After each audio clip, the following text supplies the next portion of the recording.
Welcome to Thoughts on Thursday. It's Reverend Miller. And Stuart Holmes. We are in Lent. Yesterday on Wednesday we had Ash Wednesday, 2 services, 7 a.m. and 11:30 a.m. And then you could be virtual all day long whenever you.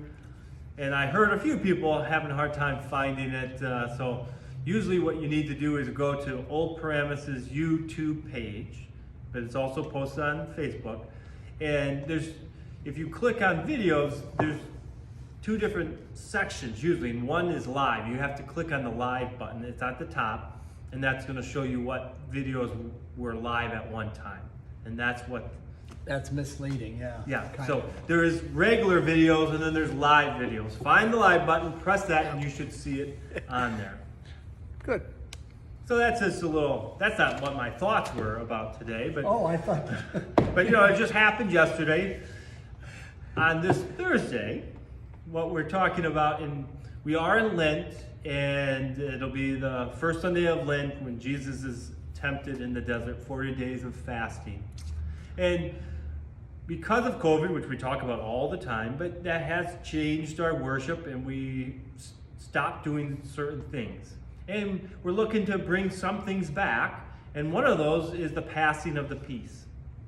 Oh. And I think it's an important time right now with the war in Ukraine, and it's interesting to reflect on Ukraine and Russia. You have Orthodox Christians fighting each other.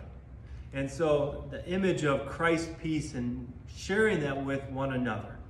And there's a sadness, especially for the war, but a sadness in worship when we stop doing something, and because of how COVID has changed things. But also it can make us value something more, but it also shows us different ways. So as we were thinking about bringing the passing of the peace, it has to be a little different than what we used to. So I Googled it, like you do everything now. What are some different ways? And I came across one that I liked a lot, and we're going to do that for all of Lent for the passing of the peace. And instead of shaking hands with everybody, you stay in your pew. And so we'll do the passing of the peace right after the sermon. And everyone will stand. I'll pass the peace to you, you pass it back, and then we'll pass it to each other. But this is how we're going to do it, Stuart. And I did not come up with this, but you put your hands, I'll put my hands over my heart, and I'll pass the peace. Peace of Christ be with you, but I won't say anything. It's just the movement. You'll receive it. Your hands will be open like this. So I'll go, keep your hands open. Oh. I'll, and boom. And I take it. Oh. So we're sending it back and forth. So what we'll do is I'll do that with you. Peace of Christ be with you. And also with you. And I'll bring it back into me. Right? And what we'll do with that, once I say the words and you say the words, then you'll look throughout the congregation and make eye contact with someone, and you'll pass the peace, they'll receive it, and then pass it back to you. And that's what we'll be doing for Lent, and also probably for Easter also. So to me, it's a meaningful gesture. It brings a new element to the passing of the peace instead of just shaking hands. And shaking hands is wonderful, but it is interesting to try something I kind of different. like that. Yeah. It's a little bit like signing.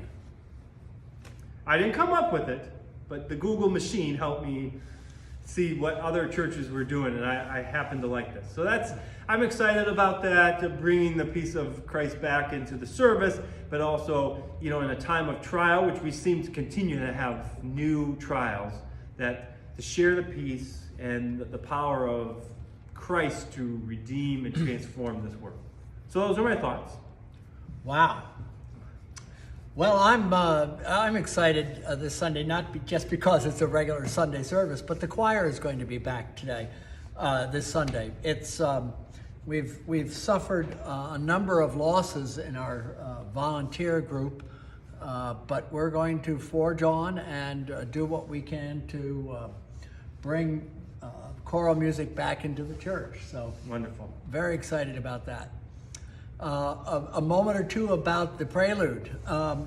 Bach wrote chorales because in the Lutheran Church in his time, there were no hymnals, and people just knew the hymns, and they knew the words.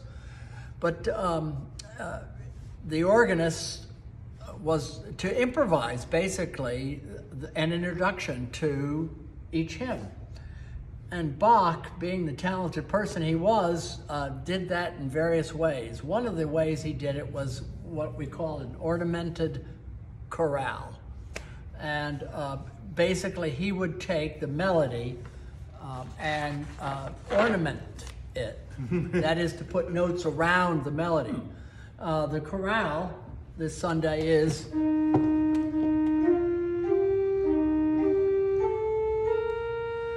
first line, of course, and he writes it this way.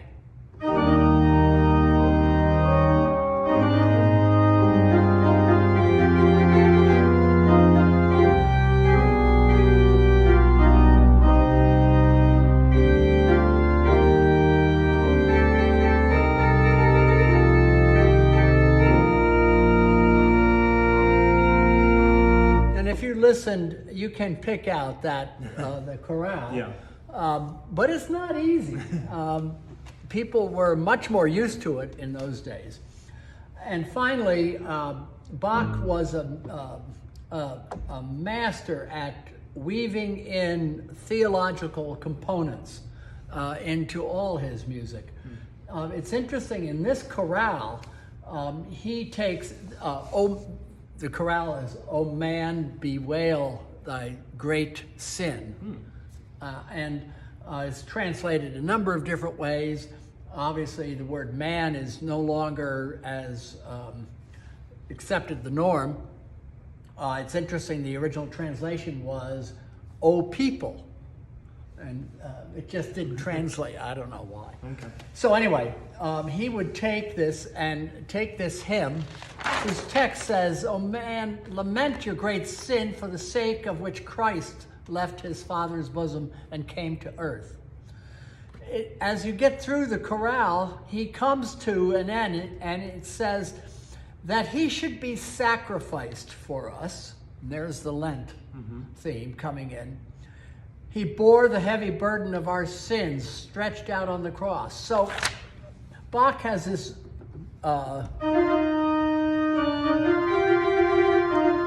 ornamented chorale, but when he gets that he should be sacrificed for us, he takes that ornament out of it so that is emphasized. So all of a sudden you have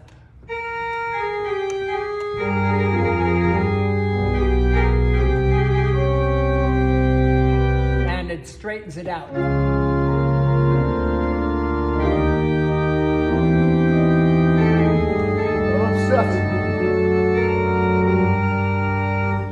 So he's emphasizing that text, which I think is magnificent.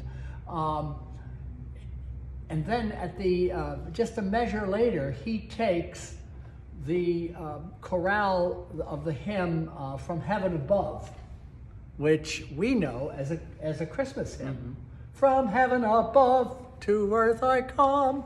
And he takes that and he weaves that into this, because he's trying to make the connection that Christ came to us and then he's stretched out on the cross.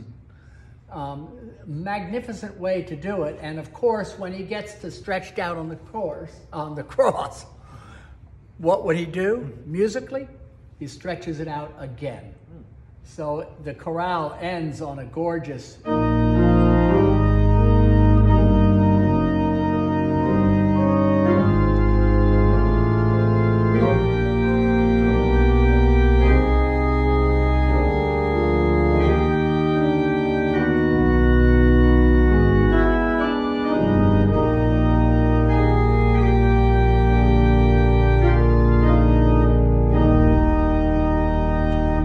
Organists will recognize I changed a few rhythms, but it's Thoughts on Thursday. It's Thoughts on Thursday. What a great way to bring that kind of all for Lent and the promise of Easter. So both of those playing in there. Yeah.